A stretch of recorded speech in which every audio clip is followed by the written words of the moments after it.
Have you ever felt that deep knowing that you're meant to create something more meaningful within the world? What if the very qualities that you take for granted are actually your superpowers waiting to be discovered, developed, and unleashed on the world? And here's something that might transform your thoughts a little bit. What if the key to fulfillment isn't just about getting more, but actually giving more authentically? Now, this week I was a guest on a podcast and we talked a lot about the GIVER method, and I realized it's been a while since I've gone through and broke down the GIVER method, all the way through in a video. So that's what I'm going to do today. Now, my name is Jake Talbert. I'm the founder and author of the GIVER method. So we're going to be diving deep into each of the elements of the GIVER method, and not just what they mean, but how to actually live them. Now, before we do, of course, if you're new here, please hit that subscribe button, ring the bell for notifications, like the video, comment your thoughts along the way, and of course, at the end of it, share this video with someone else who may need it. I also recommend you go find us on TikTok, Instagram, LinkedIn, Facebook, or you can go to thegivermethod.com, get on our newsletter list, or the GIVER Method book will be coming out on Black Friday 2024. So you can go to thegivermethodbook.com and get on that pre-launch list where there's going to be some added bonuses and such for when you then do go and buy it. Okay? Either way, though, as we, whether it's through the book or the newsletter or through these videos, we want to make sure that you don't miss out on any of the content, any of the details, the support that we offer on unleashing your gifts and superpowers to make meaningful impact so you can become a true giver. Now, the GIVER method, it's not just a framework. It is a way of life that's going to transform how you show up in the world. Each of the letters is going to represent a very crucial element of creating lasting impact for those around you. Now, the quick breakdown is it's designed to help you discover and develop your unique gifts and superpowers, deliver value to those in your sphere of influence, and that when you do, every engagement, interaction, discussion will be deeper, more meaningful, and the outcome of being a giver is that you'll have things like relationship riches. You'll be able to step into who it is that you're meant to be, make a greater impact in your world. And when you develop gifts and superpowers and give them without expecting anything in return, the universe always has a way of paying you back. And so I want to invite you to do that. Now, I'm going to go ahead and I'm going to break down each component of the GIVER method and then share an action item, hopefully that you could do starting this week and starting down that path of becoming a giver. So let's break down each element of it and explore how you can embody the GIVER method in your daily life. Now, the G in GIVER is for gift. And the idea is we want you to discover your gifts and superpowers so that you can become a gift giver. So being gift giver means recognizing that you have those unique abilities and talents that just come naturally to you. Like they're not just merely like a skill that you have, but they're the inherent qualities that enable you to contribute more meaningfully to others. Your gifts are those that probably things that you do effortlessly, actions that you just enjoy doing. You create solutions. You leave others better after having encountered with them. And so what you want to do is, you go through and you have to do some self-discovery by exploring what energizes you rather than drains you and paying attention to the moments when maybe you lose track of time while helping others. These are going to be indicators of what your gifts could be, and ask what problems do people naturally come to me for help with? What do I enjoy doing that just feels so effortless? Then you got to go develop that gift. So you identify it, you turn it into strengths, and that you can just simply rely on and pull on. And so that's going to involve practice and reflection and learning from feedback. You build confidence in your abilities, like you're going to be able to make it easier to share in a more natural and impactful way. And of course, as you get into that, there's authentic sharing of your gifts. So that's the giving without expecting anything in return and just showing up as you are. You don't need to be something different. So look for the opportunities where your talents are going to align with others' needs.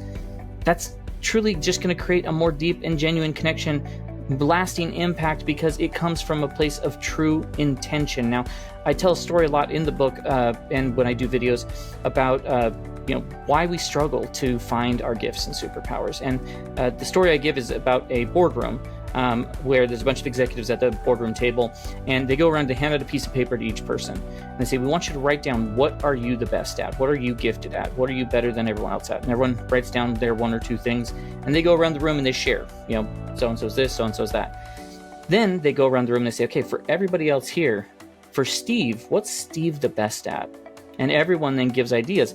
Usually, when people wrote down what theirs were, they came up with one or two things.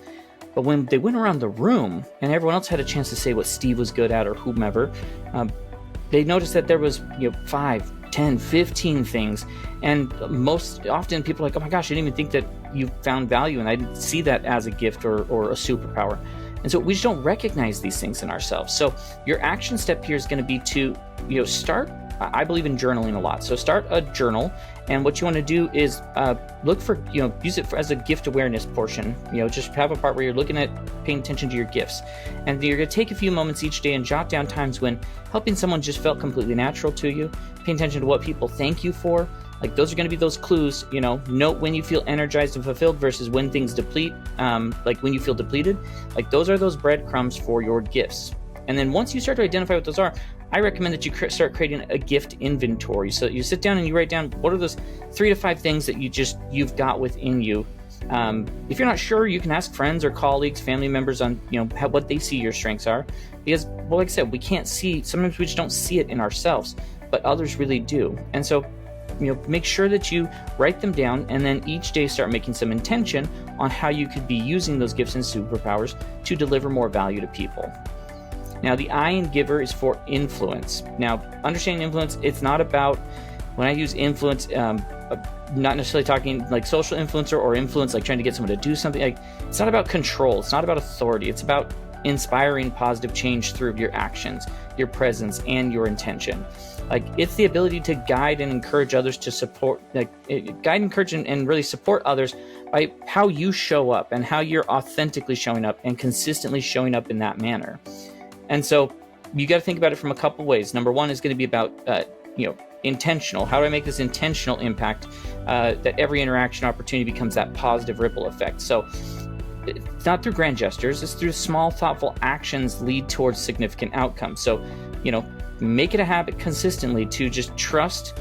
Like, as the trust builds through reliable behavior, you're able to make more impact, like I said, than if you do these grand gestures. Part of that is, of course, lead by example. Like, people are more likely to follow what you do and what you say. So show reliability and integrity and care with your actions, and create those environments where others feel safe to express themselves and grow. Like, they are going to model the behavior you have, and they're going to lead towards hope and inspire them.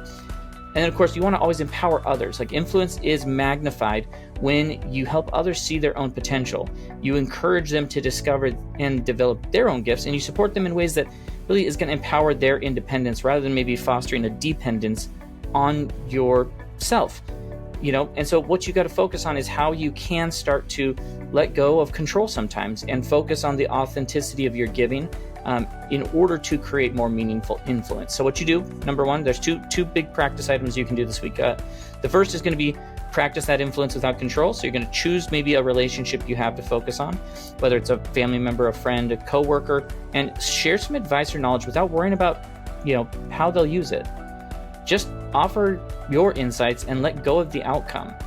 Keep track on how releasing that control affects the dynamic, and you might be surprised by the results. I know that for years I would hold on to things like I wanted to keep them, they were sacred or precious. Like, I didn't want to, share all of the thoughts or ideas because I didn't want people to, do what I was doing better than me. And once I just started to let go of that control, I actually found that my influence grew so much more with people because they were still coming to me for ideas, thoughts, suggestions. And so it's just a matter of letting go of that control. And the second thing you can do is create an impact journal. So this is for helping you to track, a simple log where you write down the moments where you had a chance to influence someone in a positive way, and then look at how it affected them. What's that ripple effect? Those unexpected ways of your actions might reach way further than you think, and it's a great way to see how authentic giving is going to strengthen those relationships and really start to quantify that for you. Now, the V, of course, in GIVER is all about value. So creating value is about making your contribution so clear and impactful that they leave a lasting impression of change. I mean, it's about recognizing where your gifts start to intersect with the needs of others, and you're offering them solutions that are both meaningful and sustainable. So, pay attention to what the real challenges people are facing and listen carefully, not just to what's being said, but what remains maybe unspoken. Identify those gaps that they may have where your gifts could really support them. And then, of course, start focusing on how you could deliver that value as clear as possible. How do we make it that the benefits of it is easy to understand, it's accessible? Focus on practical and sustainable so you don't burn yourself out, but it also addresses the needs that are at play. And then, be consistent with the quality you're giving. Like, trust is about consistency.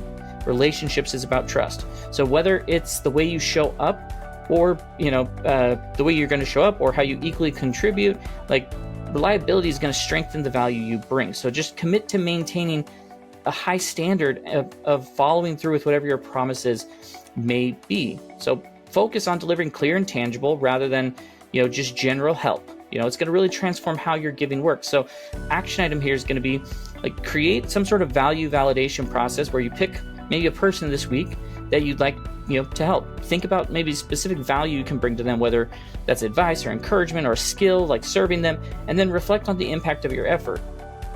I mean, how did it make you feel? How did it make them feel? Like, it's about that intention with the value that you offer.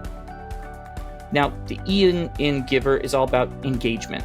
So engagements, discussion, interaction. So engagements, like, it transforms your routine interactions into really meaningful connections. Like, it's about being fully present, listening deeply, creating a safe space for others to connect and grow. So you want to be present, like we talked about, and just focus on being present. Engage by being fully available in each interaction.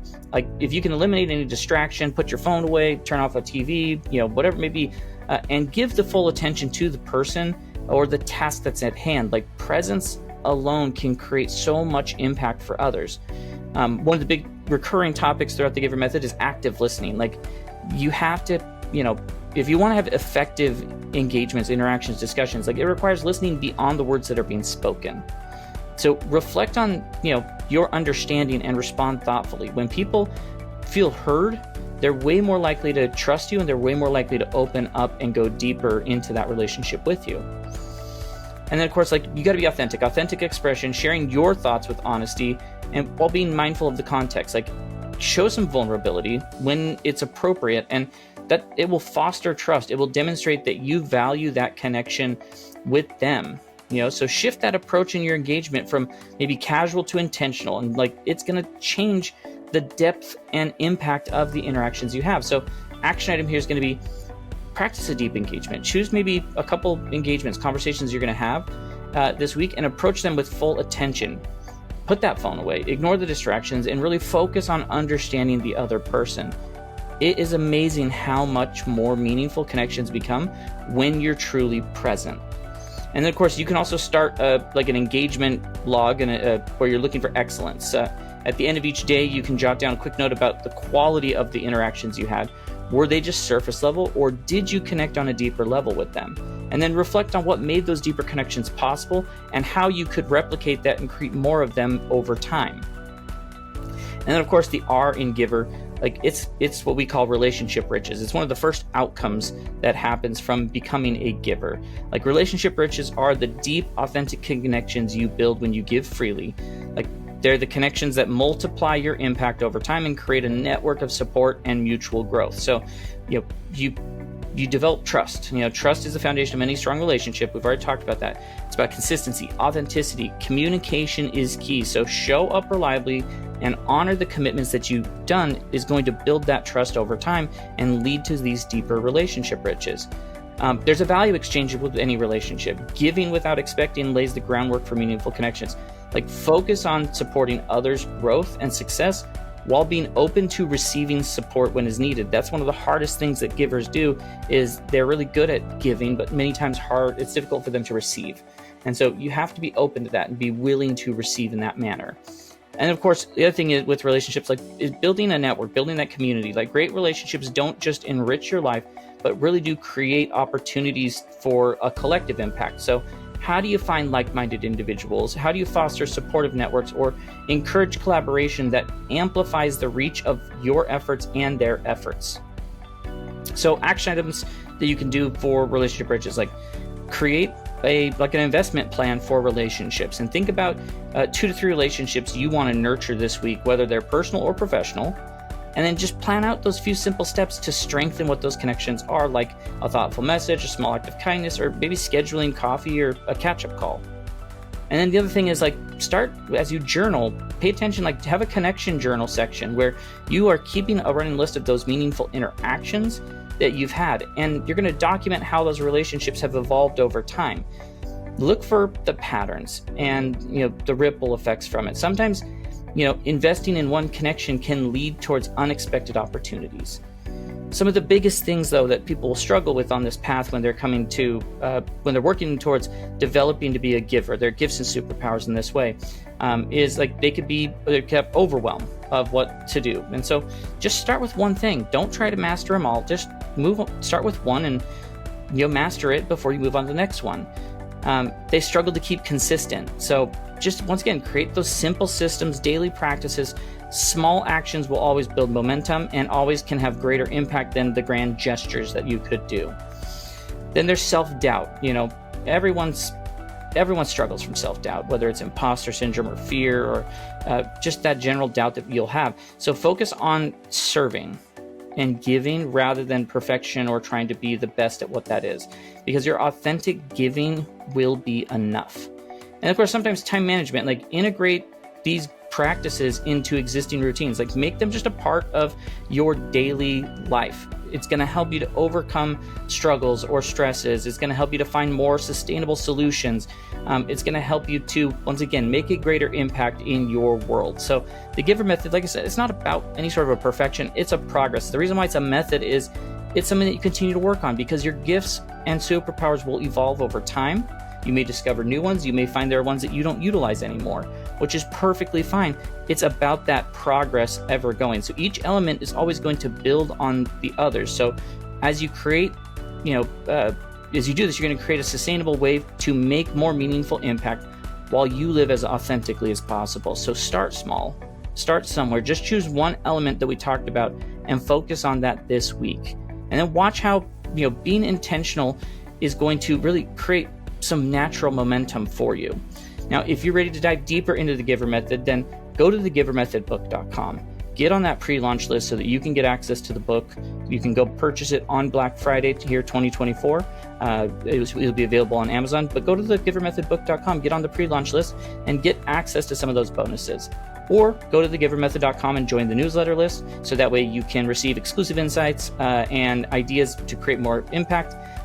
Also has things like, the services we offer, the community we have, us speaking on stage. Once again, what started this whole thing was being on a podcast this week. So if you wanted me to be a guest on a podcast. And of course, if this video resonated with you, give it a thumbs up. Maybe share it with someone else who may need to hear this message. In the comments, tell us which element of the GIVER method you're going to focus on first. Your share, the thing that you put there, could inspire somebody else's journey. And so until next time, keep growing and keep giving. And remember that meaningful impact, it starts by being authentically you. And the world is waiting for you and your unique gifts and superpowers to show up, to step up to the plate and start making that impact. So until next time, have a great rest of your day.